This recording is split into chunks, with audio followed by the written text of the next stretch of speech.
ഞാൻ വിചാരിച്ച ആ ഒരു ഫ്ലോ കിട്ടിയിട്ടില്ല സിനിമയ്ക്ക്. പുള്ളിയെ തൊഴുതാലും മതിയാവില്ല, അത്രയ്ക്ക് നന്നായിട്ട് ചെയ്തിട്ടുണ്ട്. കരഞ്ഞു, ഒരുപാട് കരഞ്ഞു. അത് കരയൂന്നുള്ള റീസൺ കൊണ്ടാണ് ഐലാൻഡർ പോലും വരയ്ക്കാതെ മൂവിക്ക് വന്നത്. It was really good. Flex audio വണ്ണിൽ മസ്റ്റ് വാച്ച് ആണ് കേട്ടോ. ലൈക്ക് ഭയങ്കര കരഞ്ഞു പോകും നമ്മൾ സിനിമ കണ്ടു കഴിഞ്ഞാൽ. So good. കരയൂന്ന് അറിയായിരുന്നു ഓൾറെഡി, അതുകൊണ്ട് ഐലാൻഡർ പോലും വരയ്ക്കാതെ മൂവിക്ക് വന്നത്.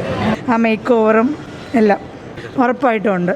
അല്ലാതെ കറക്റ്റായിട്ട് ആ മേക്ക് ഓവറിൽ ഓരോ സെക്ഷനായിട്ട് കാണിക്കുമ്പോൾ അത് കറക്റ്റായിട്ടല്ലേ നമുക്ക് ഫീൽ ചെയ്യുന്നുണ്ട്. സൈലൻ്റ് ആയിട്ടാണ് ഓരോ ഓഡിയൻസും ഇരുന്നത്. കൊള്ളായിരുന്നു, നല്ല രസമുണ്ട്. ഒരു രക്ഷയില്ല, അനബീരപ്പടയുന്നു. ഒരു പ്രവാസിയുടെ ജീവിതം കാണിക്കുന്ന ഒന്നും പറയാനില്ല. നമ്മളൊരു സുഹൃത്തുക്കളായാലും ആരായാലും ഒരു പ്രവാസിക്കല്ലാരും പൃഥ്വിരാജ് നന്നായിട്ട് അഭിനയിച്ചു. അഭിനയം പൃഥ്വിരാജിൻ്റെ അഭിനയം തന്നെ എടുത്ത് പറയാനുള്ളൂ. ഓസ്കാർ കിട്ടിയാൽ കൊള്ളായിരിക്കും. അടിപൊളിയാണ്. നല്ല പടമാണ്. ഉള്ളിലൊരു വിഷമം, കഴിഞ്ഞിറങ്ങിയപ്പോൾ ഒരു വിഷമം ഉള്ളിലുണ്ടായിരുന്നു. അങ്ങനെ യാഥാർത്ഥ്യമായിട്ടുള്ള എല്ലാവരും അഭിനയിച്ചിട്ടും തകർത്ത് അഭിനയിച്ചിട്ടും ഉണ്ട്. അടിപൊളി, നല്ല പടമാണ്. കുറച്ച് നല്ല വിഷമവും, എനിക്ക് എന്നെ സംബന്ധിച്ച് നല്ല വിഷമമായിരുന്നു. അവരുടെ ആ ഒരു എഫേർട്ടും കാര്യങ്ങളൊക്കെ അടിപൊളിയായിട്ടുണ്ട്. ആ റിസൾട്ട് അവർക്ക് കിട്ടിയിട്ടുണ്ട്. നല്ല സിനിമയാണ്, അടിപൊളി സിനിമയാണ്. കരഞ്ഞു വരുന്ന പൃഥ്വിരാജ് ഗംഭീര അഭിനയമാണ് കാഴ്ചവെച്ചേക്കുന്നത്. വിജയമായിരിക്കും, ഉറപ്പാണ്. നല്ല സിനിമ. ഇതുവരെ പടം ഇതുവരെ കണ്ടിട്ടില്ല. കരയാനുണ്ട്, ചിരിക്കാനും ഉണ്ട്. നല്ല സിനിമ. ഇതിൽ കൂടുതൽ പൃഥ്വിരാജിനെ അഭിനയിക്കാൻ പൊളിയായിരുന്നു. സൂപ്പർ പടം, ഓസ്കാർ കിട്ടും. സൂപ്പറായിരുന്നു, അടിപൊളി പടം. ഭയങ്കര എക്സ്പീരിയൻസ് ആയിരുന്നു. തിയേറ്ററിൽ പോയി തന്നെ വാച്ച് ചെയ്യേണ്ട മൂവിയാണ്. കിടിലൻ പടം, എല്ലാവരും കാണണം, അത്രേ പറയാനുള്ളൂ. എല്ലാവരും കാണേണ്ട സിനിമ. നല്ല പടമാണ്, പക്ഷെ കണ്ടിരിക്കാൻ ഒരു പേഷ്യൻസ് ഉണ്ടാണ്. കാരണം ഇടയ്ക്ക് ഇത്തിരി കണ്ടിരിക്കുന്ന ഒരു ആണ്, പക്ഷെ നന്നായിട്ട് എടുത്തിട്ടുണ്ട്. തുടക്കമൊക്കെ അടിപൊളിയാണ്, ഇതിന് നല്ല രീതിയിൽ ചെയ്തിട്ടുണ്ട്. ഇന്റർനാഷണൽ ലെവൽ മേക്കിംഗ് ആയിരുന്നു. നല്ല പടം. പടം അടിപൊളിയായിരുന്നു. പടം ഒരു നോ വേർഡ്സ്, അതിനെപ്പറ്റി ഒന്നും പറയാനില്ല. അത്ര അടിപൊളി പടമായിരുന്നു. വാച്ചിങ് ഭയങ്കരമായിട്ട് ഫീലാവും.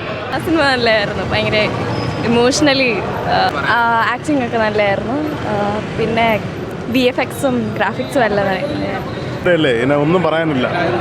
നല്ല പള്ളി, നല്ല ഫിലിം. പൃഥ്വിരാജിൻ്റെ നല്ല അഭിനയം. ആർക്കും കണ്ടിരിക്കാവുന്ന ഒരു സിനിമ തന്നെയാണ്. തീർച്ചയായും എല്ലാവരും തിയേറ്ററിൽ തന്നെ കാണാൻ നോക്കുക. വിഷ്വൽസും സൗണ്ടും ഒക്കെ അത്ര ഇതാണ്. നല്ലപോലെ ചെയ്തിട്ടുണ്ട്. പൃഥ്വിരാജ് അത്യാവശ്യം നല്ലപോലെ ചെയ്തിട്ടുണ്ട്. വിഷ്വൽസും ഓഡിയോയും അത്യാവശ്യം നല്ലതാണ്. ഒരു തിയേറ്റർ എക്സ്പീരിയൻസിനെ കാണാം. പിന്നെ ഇതൊരു റിയൽ ലൈഫ് ഇൻസിഡൻ്റ് ആയതുകൊണ്ട് ഇതൊരു മസ്റ്റ് വാച്ച് ഫ്ലിക്ക് ആണെന്നും പറയില്ല. അത്രയ്ക്ക് മനോഹരമായി ചെയ്തിട്ടുണ്ട്. പിന്നെ ഈ തിയേറ്റർ എക്സ്പീരിയൻസ് വളരെ നന്നായിട്ടുണ്ട്. ഫോട്ടോഗ്രാഫി എല്ലാം ബെസ്റ്റ് ഡയറക്ടർ. മസ്റ്റ് വാച്ചാണ്, നല്ല രീതിയിൽ ചെയ്തിട്ടുണ്ട്. നമ്മളിപ്പോൾ റിവ്യൂ പറയാൻ പാടില്ലല്ലോ. ബട്ട് ദെൻ തിയേറ്റർ എക്സ്പീരിയൻസ് ആണ്. നമുക്കൊരു ഓസ്കാറൊക്കെ പ്രതീക്ഷിക്കാമെന്ന് തോന്നുന്നു. അതൊക്കെ നമ്മുടെ ഓഡിയൻസിൻ്റെ കയ്യിലുമാണ്. പക്ഷേ എക്സ്പെക്റ്റ് ചെയ്യാം.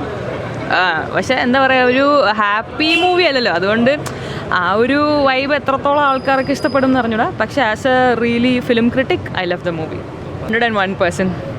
ഭയങ്കര ഓരോ ഷോട്ടും ഭയങ്കര ഇൻട്രസ്റ്റിംഗ് ആയിട്ടുള്ള രീതിക്ക്. കുഴപ്പമില്ല, നല്ല സിനിമയാണ്.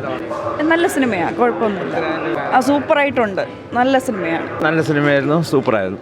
ഇതിൽ പറയാനുള്ളത് കഥ വായിച്ചത് അപ്പുറമായിരുന്നു പടത്തിൻ്റെ ഒറിജിനൽ.